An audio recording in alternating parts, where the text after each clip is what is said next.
and welcome to worship with the Unitarian Universalist Church of Ventura. I am the Reverend Dana Worsnop, minister of this really amazing congregation, devoted, committed, loving. And we do gather to keep love at the center of our lives and the way we move in the world. It is so good to see all here together.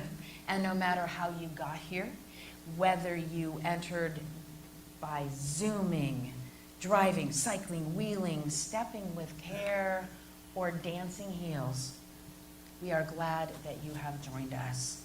We are a community of many beliefs, identities, origins, sexualities, and genders, and all are welcome here.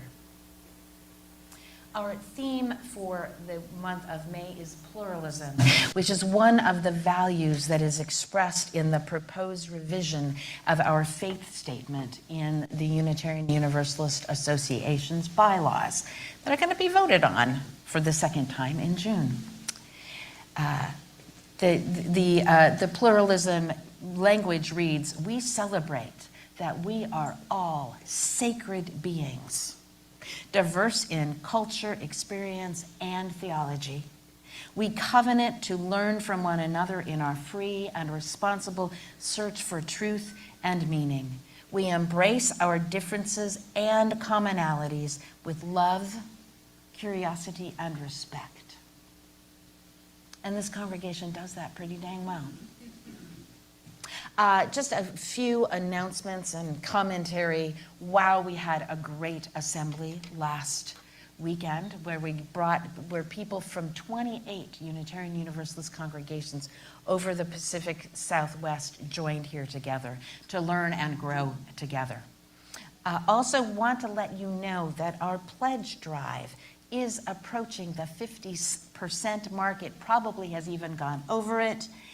We are looking for 100% return, and the time is getting tight. So if you have a pledge card that you have not yet returned, do it now.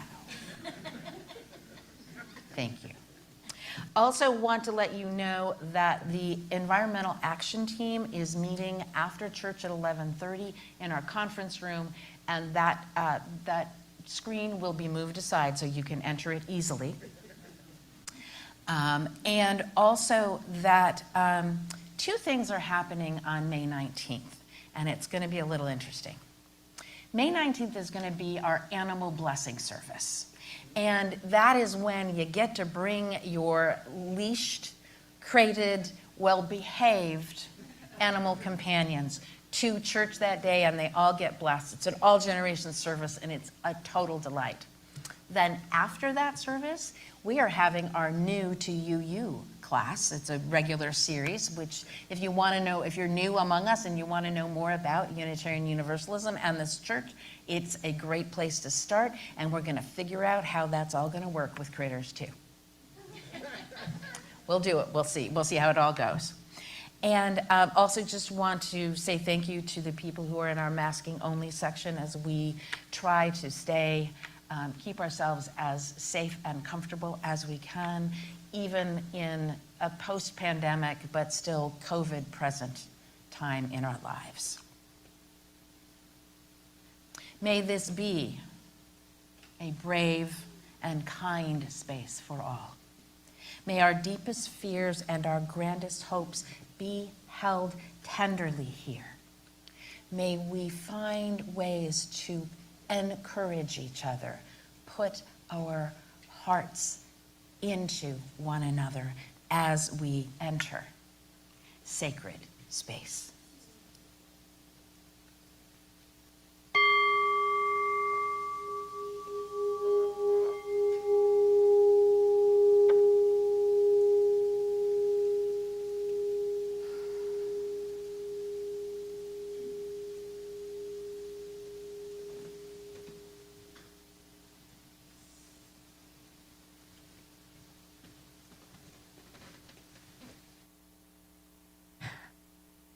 Worship Associate Sue Brinkmeyer, and I invite those of you joining us via technology to light a chalice or a candle at home as Reverend Dana lights the chalice of our free faith here in the sanctuary.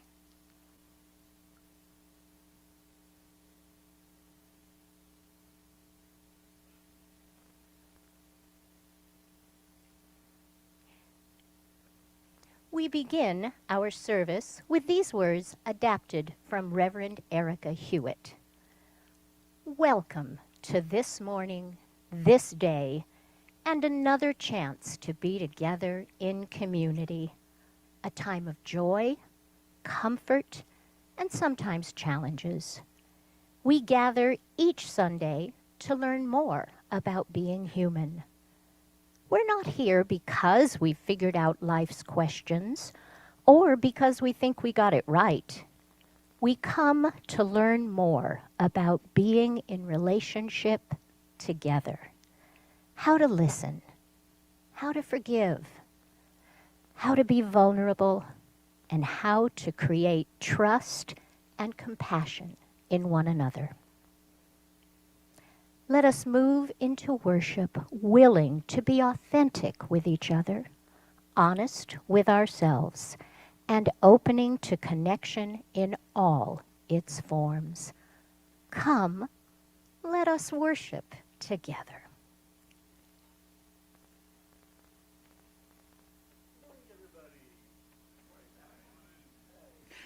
So today we're going to sing number 346, Come Sing a Song With Me. I invite you to rise in body if you feel like it, or in spirit if that is more comfortable for you. And it goes something like this.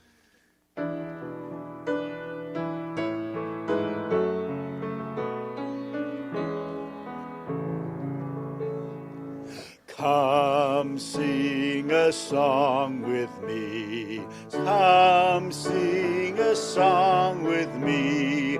Come sing a song with me, that I might know your mind. And I'll bring you hope when hope is hard to find. And I'll bring a song of love and a rose in the winter time. Come sing a song with me. Come sing a song with me.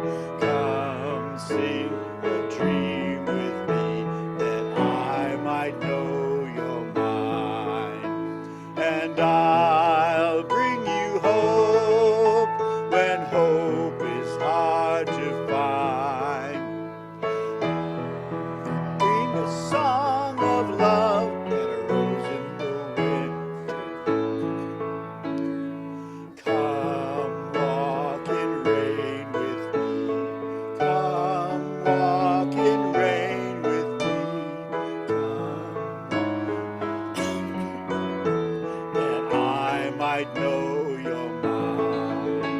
And I'll bring you hope when hope is hard to find. And I'll bring a song of love and a rose in the winter time. Come share a rose with me. Come share a rose with me. Come share a rose with me, that I might know your mind. And I'll bring you hope when hope is hard to find. And I'll bring a song of love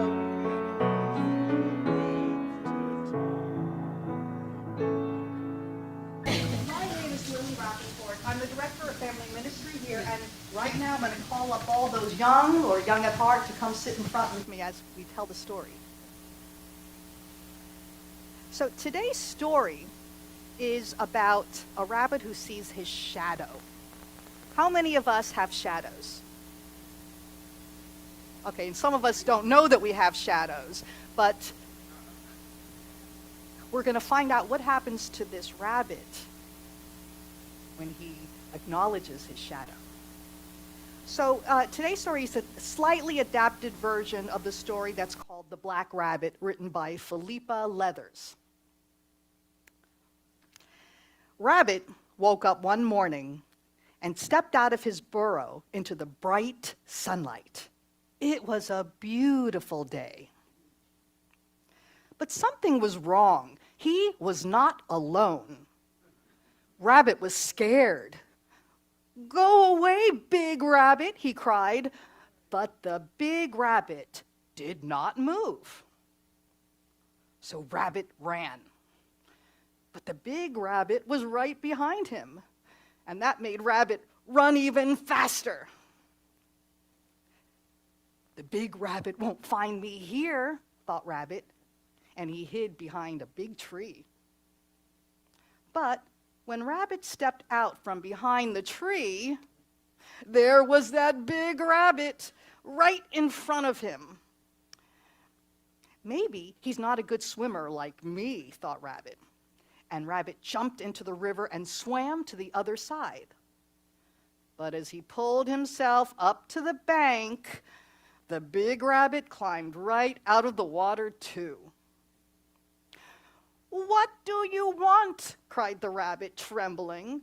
"Why are you following me?" But the big rabbit did not reply. So Rabbit began to run again, faster than he had ever run before, straight into the deep, dark wood. And the forest was dark and quiet, and the big rabbit was nowhere to be seen. With a sigh of relief, Rabbit sat down and nibbled on a carrot. Until, what do you see in the back there? He noticed two eyes shining brightly in the dark.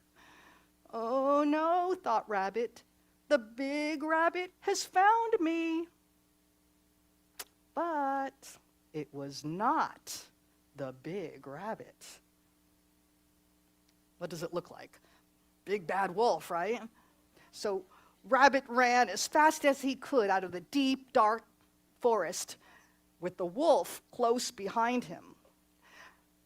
What happens? He's running, and then he fell down. And Rabbit scrambled to his feet, but it was too late. He shut his eyes tight and waited for the wolf to come and attack him. But nothing happened. Because there, standing in the sunlight right behind Rabbit, was the big rabbit. Rabbit smiled, and somehow he knew that the big rabbit was smiling back. So hand in hand, they bounced off across the field, and it looks like they became friends. Okay, so it's possible to make friends with your shadow. Maybe we all should. Let's ponder that as we build our bridge in the center aisle there, and we sing our song to sing the children out to their classes.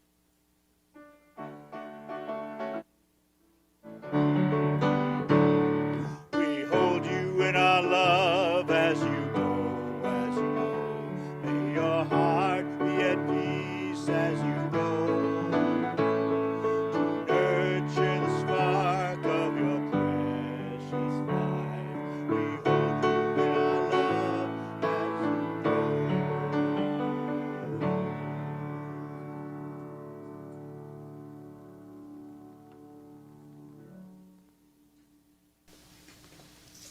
Each week, this congregation gives away our collection to an organization in the larger community or to funds that help people in our own church. And those who are at home have two ways to give. There will be, the link for giving will be posted in the Zoom chat, or you can text, or you can give by texting the word assist to the number that is on the screen. Folks who are present in the sanctuary can text to give, or you can still write a check or give cash and then drop it in the new box at the back of the church, at the back of the sanctuary after the service. Our offering today goes to Ventura Homeless Prevention, which helps keep struggling Ventura neighbors from the double traumas of eviction and homelessness by helping them with their rent after a short-term loss of income or some unusual expense leaves them temporarily unable to pay the whole of their rent.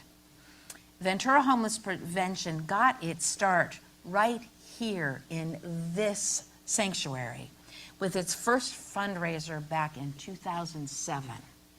And since then, the organization has helped keep nearly 2,500 Ventura residents in their homes. Since then, including over 100 neighbors who have been helped already this year. Among those the group helped recently were a young man who was laid off from one job and missed income until he managed to replace that one job with 2 jobs. And also a family who was out of work after one of the breadwinners had back surgery. A family breadwinner who missed work due to a stroke. And a man and his partner who have still been coping with long COVID. Each of these families is back to paying their own rent in their own homes. And thanks to the temporary rental assistance that this group makes possible. The church also provides Ventura Homeless Prevention with a mailing address and a place for its board to meet. One of its board members, in fact, its board chair, Sue Brinkmeyer, because of volunteers like her, and other members, 100% of the funds that we raise here and that come to this group go directly to rental assistance. And so thank you for giving generously, as you always do.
We are always so grateful for the generosity of this congregation.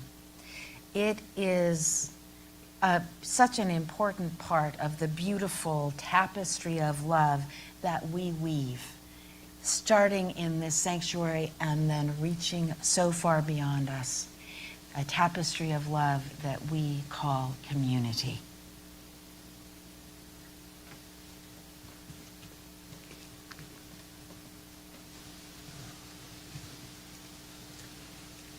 To weave that tapestry tighter each week and to live more fully into community, we take time in each service to share the great joys and sorrows that grace our lives. We place stones in water for both the celebrations and sorrows in our hearts, and the ripples that go out represent the ways that each joy or sorrow that touches one of us travels throughout the community to touch us all. I invite you now to speak into the gathered community or write in the Zoom chat the names of those you wish to celebrate, memorialize, or bring into the loving embrace of this beloved community.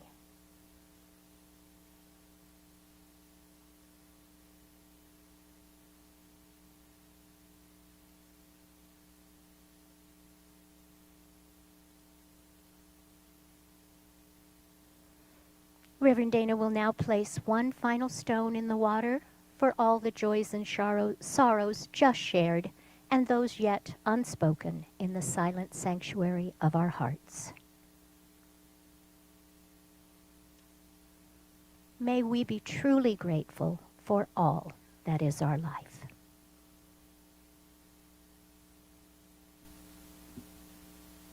Please remain seated and join me in singing number 1031, Filled with Loving Kindness.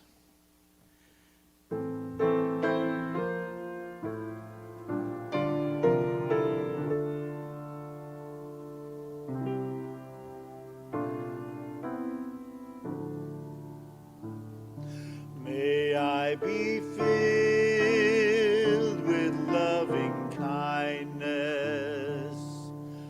May I be well. May I be filled with loving kindness. May I be well. May I be peaceful and at ease. May I be whole. May you be filled with loving kindness. May you be well. May you be filled with loving kindness. May you be well. May I be peaceful and at ease. May you be whole. May we be filled with loving kindness. May we be well. May we be filled with loving kindness. May we be well. May we be peaceful and at ease. May we be whole.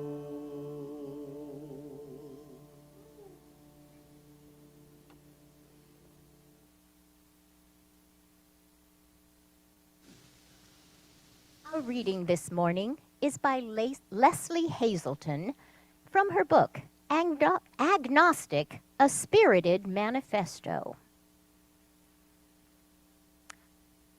A classic Zen exercise is the Enso, the circle hand-drawn in a single fluid brushstroke. It's close to perfect, but never there. If perfection is what you want, you can produce it anytime by using a compass or a computer. But the Enso defies such mechanistic precision. Indeed, it is often incomplete, left slightly open as though in invitation to everything beyond it. And each one is different, never the same circle twice. You can see the hairs of the brush in the drag of the ink on paper. Trace the fluidity of the moment when the stillness of meditation was released in one rapid stroke. Sense the calm grace of the artist. The beauty of the Zen circle lies precisely, or more precisely, imprecisely, in its imperfection. That is what speaks to us, draws us in. A perfect circle is uninteresting, a closed system containing nothing, while an imperfect one vibrates with warmth. It invites us into the moment of its creation, into that single deep exhalation as the hand arced through the air, the brush over the paper. It is open, human, fallible, an expression that is of soul.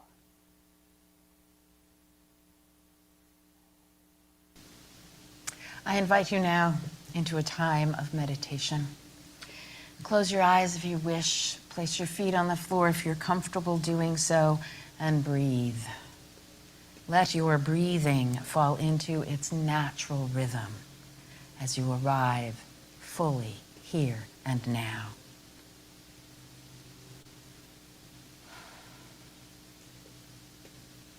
How are you open? How are you whole? How are you incomplete, imprecise, and yet still fully, beautifully human? A silent meditation.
Two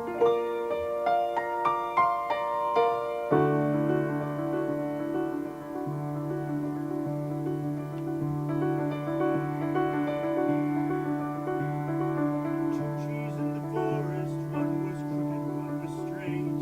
Crimson bark and emerald needles growing day by day. Though they looked so different, they enjoyed the rain the same, side by side. A chickadee had told them of a darkness in the land, spinning blades that came to visit, carried by a man. And every tree would see them cut down right where they stand by and by. Oh, can't you see a crooked tree won't fit into the mill machine? They're left to grow wild and free. Oh, I'd rather be a crooked tree. Crooked trees, perfect trees were driven down the mountain to the mill. They turned them into toothpicks and $20 bills. And it seemed the more the people took, the more they needed still in the end. The crooked trees were left there after all the work was done. Now they go for weeks and never witness anyone. No one left to tell them if they're growing right or wrong but the whispering wind. Oh, can't you see the crooked tree won't fit into the mill machine? They're left to grow wild and free. I'd rather be a crooked tree.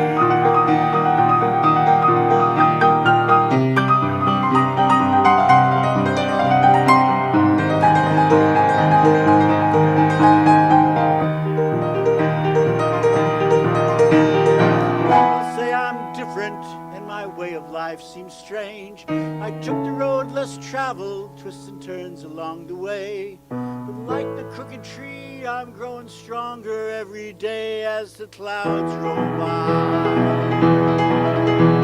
A river never wonders why it flows around the bend. A mountain doesn't question how it rose up from the land. But who am I to wish I wasn't just the way I am? Who am I? Oh, can't you see a crooked tree?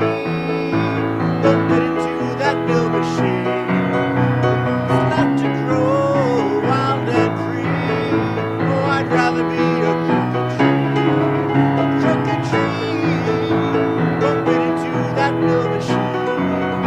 It's left to grow wild and free. I'd rather be a crooked tree. I'd rather be a crooked tree.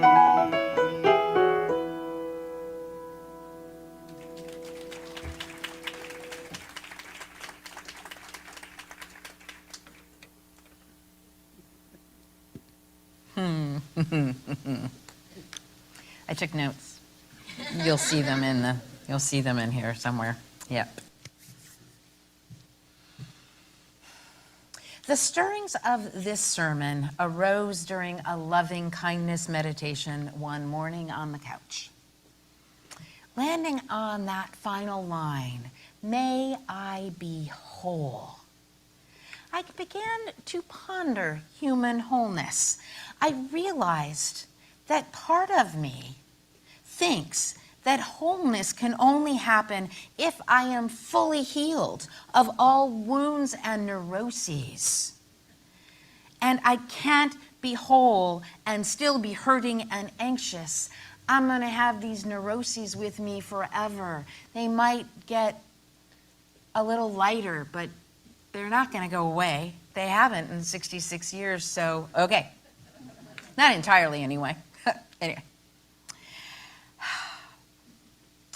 Wholeness in our culture, in my own subconscious, somehow equates with near perfection, somewhere in the depths of this psyche. I still hold that, though. I know better. I have learned again and again that perfection is a near impossibility in any of our lives. And I agree with Erica Hewitt. who started seminary on the very same day I did. I agree with Erica that we gather to learn more about being human, not because we have all the answers already or to proclaim our righteousness, as tempting as that can be. Rather, we come to learn how to listen, to forgive. We learn how to be vulnerable, how to create compassion and trust. For I don't think we can heal or be whole or trust without that vulnerability and compassion. Indeed, understanding of one another's vulnerability leads to compassion, which can then lead to a deeper trust. And I, like Erica, often talk about becoming more fully human, flourishing in the midst of the big human mess that we are in. For the fullest humanity of any of us is wounded, happy, vulnerable, strong, confident, anxious, crooked, and beautiful. All of it, all the time. The joy, sorrow, meanness, worry, content, woundedness, and healing. And if wholeness depended on complete healing, then none of us will ever be whole. And yet our universalist heritage tells us that we are all already whole, saved, loved. I don't love a single soul in this congregation because you are anything close to being perfect. I love you because of your particular combination of woundedness, wholeness, inadequacy, and amazingness. And I do love you, individually and collectively. So wholeness can't be about fully healing or perfection. Paradoxically, wholeness isn't even about completeness, which is what the Zen Enso teaches us. If perfection is what you want, use a compass or a computer. The Enso is incomplete, left slightly open as though in invitation to everything beyond it. The beauty of the Enso lies precisely, or more precisely, imprecisely, in its imperfection. That is what speaks to us and draws us in. It is open, human, fallible, an expression of soul. So back to that meditation on the couch with a dog on either side of me. Another question arrived. Can I be whole when I am so broken? The answer that arose from somewhere was yes. Can we be whole when the world is so broken in so many places? Again, I heard yes. Wholeness, in this sense, embraces it all, embraces all that we are and how we are. Wholeness doesn't mean rejecting all that we don't like about ourselves, or what psychologist Carl Jung called the shadow. Rather, it is about befriending the shadow, as Rabbit did in Lily's story. Wholeness is not perfection. Indeed, it is downright dangerous to think that it might be. Leonard Cohen wrote, "There is a crack in everything. That is how the light gets in." And I would add that the light also gets out through the cracks. And yet the cracks are often not what we like most about ourselves. Indeed, the cracks can kind of freak us out sometimes. We can be ashamed of them, worrying that it is our cracks, our flaws, our foibles that make us undesirable and unworthy. So, too often, I think, we try to deny them, even as they are also what make us most fully human. Jung's shadow is the parts of ourselves that we are unconscious of. He wrote, "One does not become enlightened," and I might substitute here, whole. One does not become whole by imagining figures of light, but by making the darkness conscious. The latter procedure, however, can be disagreeable, and therefore it is not very popular. The shadow is not necessarily all those broken, wounded, icky parts of ourselves that we really don't like. It is simply that which is unknown. There is also a term called the bright shadow, which is those things in us that scare us because they are so powerful and we're not certain we can handle being that amazing and powerful. Yet the shadow, and really even more the fear of it, often does lie at the core of the behavior of which we are least proud. The times that we are selfish or self-serving, when we get defensive or lash out in anger or turn away from love. The irony is that the more we resist the shadow, the more likely it is to emerge in its least attractive, least helpful, and possibly, yes, even the most harmful ways. Because part of being whole is acknowledging our capacity to, our dual capacities, our multiplicity of our capacities to do great good and great kindness, and also to hurt one another and ourselves.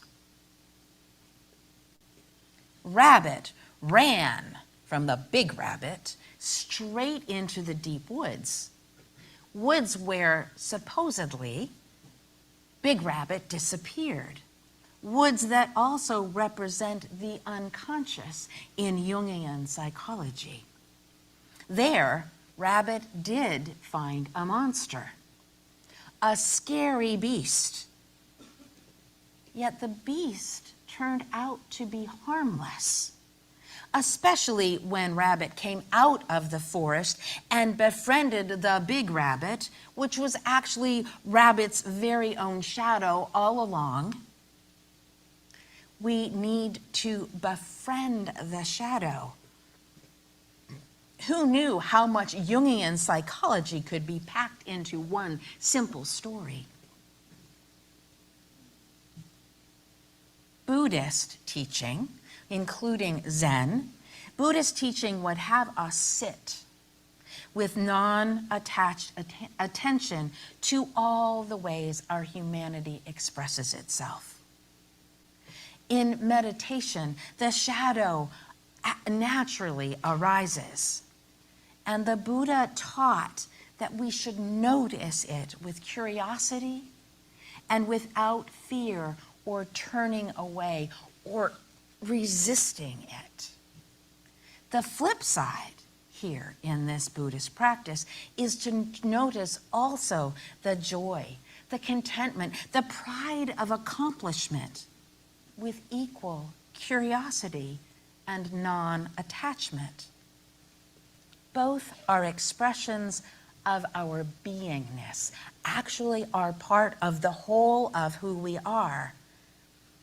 It is our resistance to the shadow and our clinging to the happiness that actually creates suffering. For both will arise and pass away again and again. All that, we're going to lose all that good stuff at some point. It doesn't last forever. We'll find more again later, but the suffering comes when we lament losing all that is good, because it happens. And also there is the fear and the resistance and to what is painful. But that too will pass away. And if we can hold it with curiosity and non-attachment, we will suffer less. Wholeness then can be a non-attached embrace of the fullness of our humanity. The danger for an individual or for a whole society is when we try to deny the shadow, for it does not just go away. It shows up somewhere. It follows us like the big rabbit followed rabbit through the story.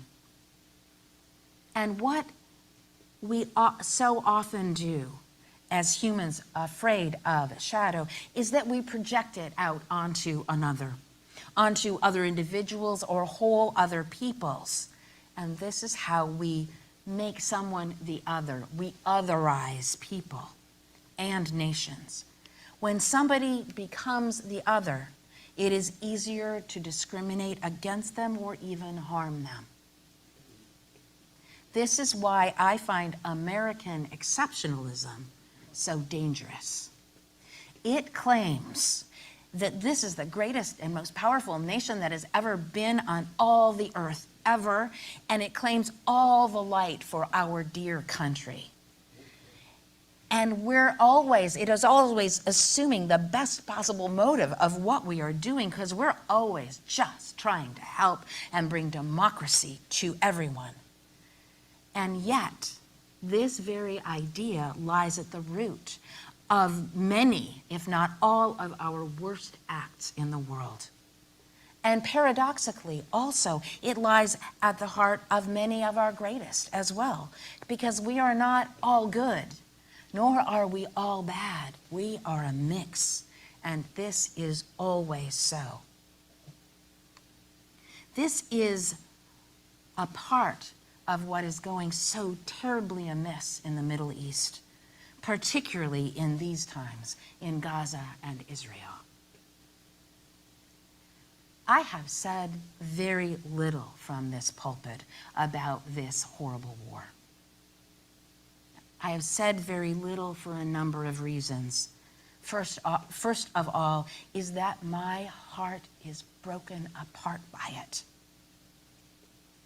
Broken apart.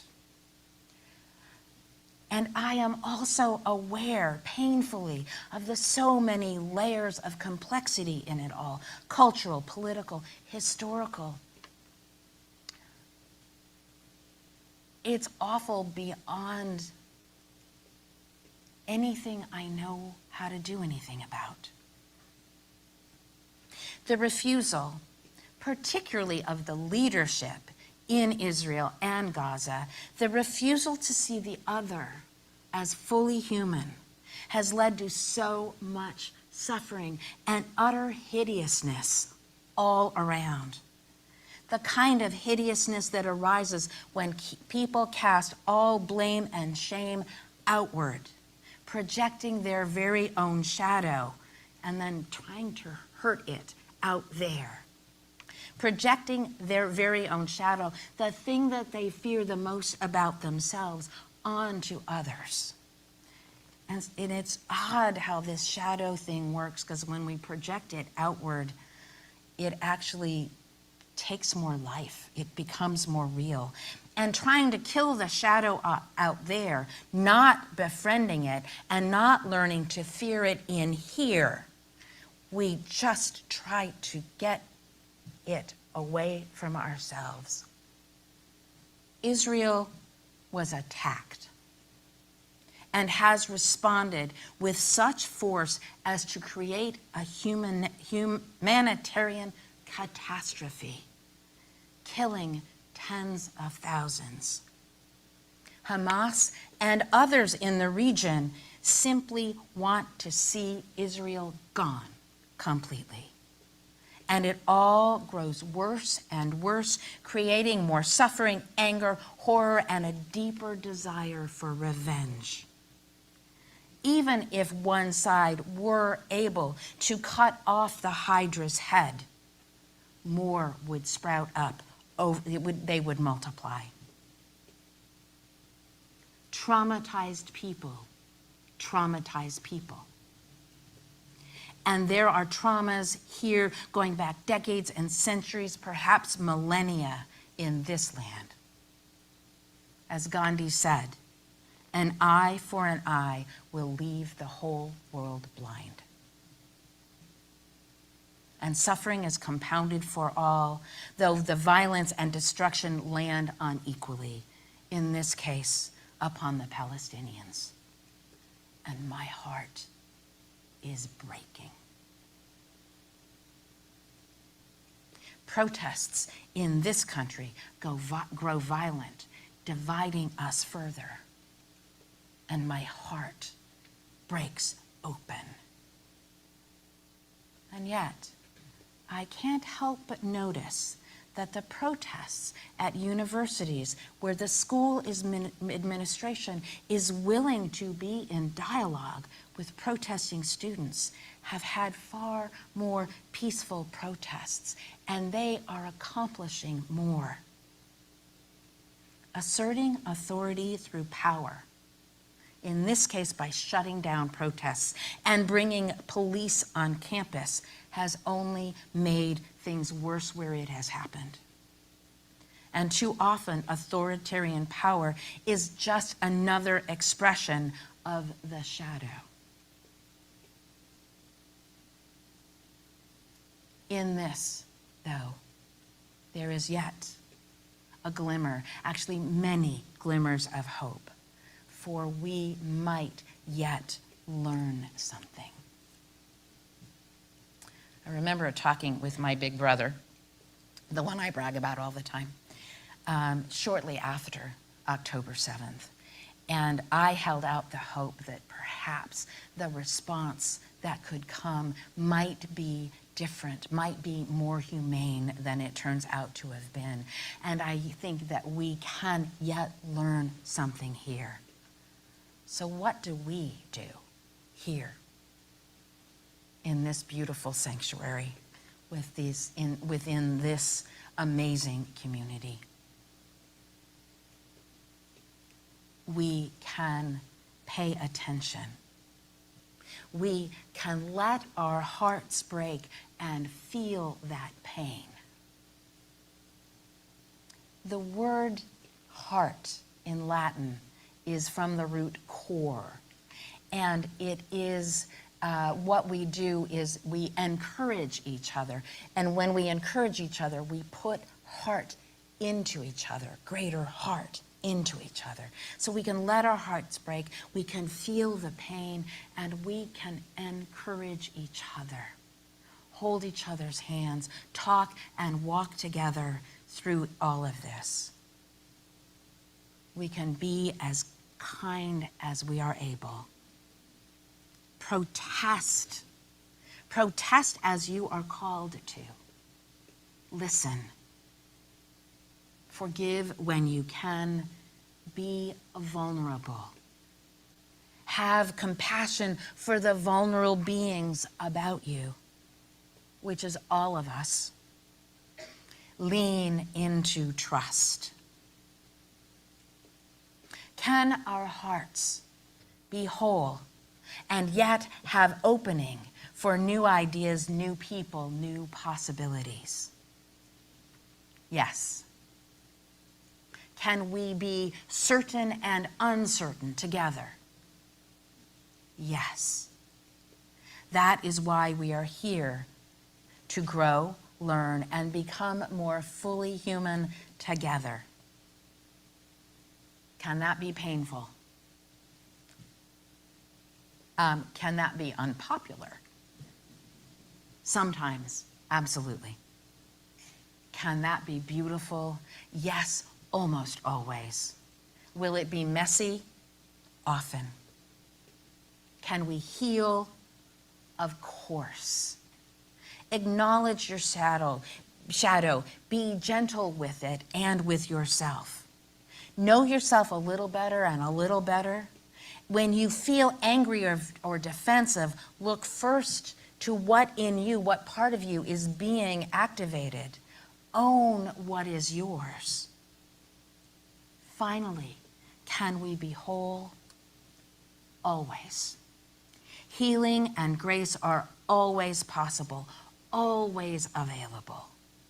Moving toward this shadow, befriending it, is one sure path to healing and grace and wholeness. Not always the most comfortable path, but it is a sure path. It is paradoxical, counterintuitive, sometimes downright unpopular. Yet in that movement lies the possibility of realizing your wholeness in the midst of your fullest humanity. The possibility for welcoming others, even the possibility for peace. Amen. May it be so.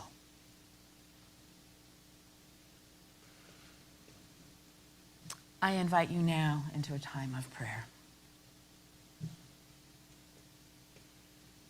Holy beingness of many names and no name, brightness, shadow, grace, compassion, trust, Spirit of life which dwells within and among and beyond us this day and always. May we be whole. May we be filled with loving kindness. May we be well. May we be peaceful and at ease. May we be whole. May we be kind and gentle and courageous. May we be open and vulnerable, sharing the whole of ourselves. In so doing, may we encourage one another to live into the fullness, the multifacetedness, the beauty, the possibility of our humanity. And may we be whole. And may all those who are ill find healing. May those who are in despair find hope. May those who are without shelter find home. And may those who are suffering conflict and war in Gaza, Israel, Sudan, Myanmar, and beyond, may we all know peace. Amen. And blessed be. Before we sing our closing hymn, which is one of our favorites, I'm going to share something with you about the lyrics that I have been told on good authority were actually wrong. Rick Maston wrote this, and it from in the 70s perhaps, or the 80s. And someone who knew him very, very well said there's a line in here where it says, "Let the sun shine, let it rain, bear the something the sorrow and bear the pain." And it's written in our hymnal as B-E-A-R. And Rick Maston would never have told someone to just suck it up and bear the pain. He would have told us to bear the pain, open, and share it. Share the fullness of yourself. So we're going to sing it that way from now on, starting here and now.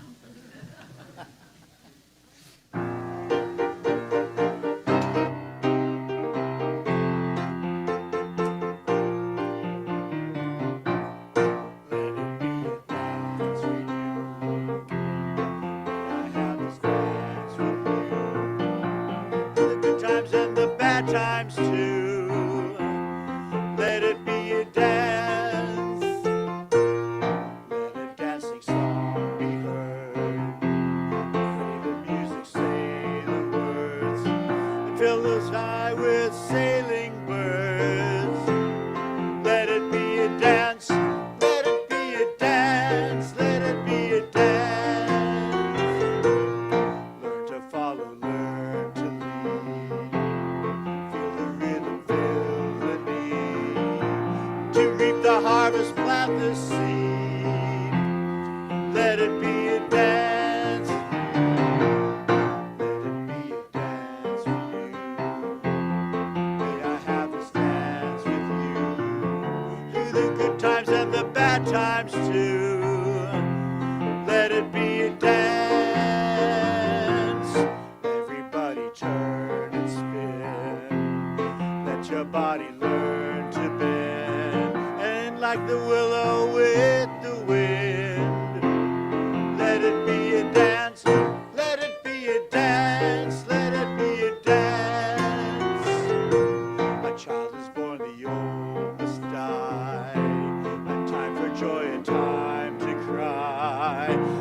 Take it as it passes by. Let it be a dance. Let it be a dance we do. May I have this dance with you through the good times and the bad times too. Let it be a dance. Morning star comes out at night. Without the dark there is no light. If nothing's wrong, then nothing's right. Let it be a dance. Let it be a dance. Let it be a dance. Let the sun shine, let it rain. Share the laughter, bear the pain. And round we go again. Let it be a dance.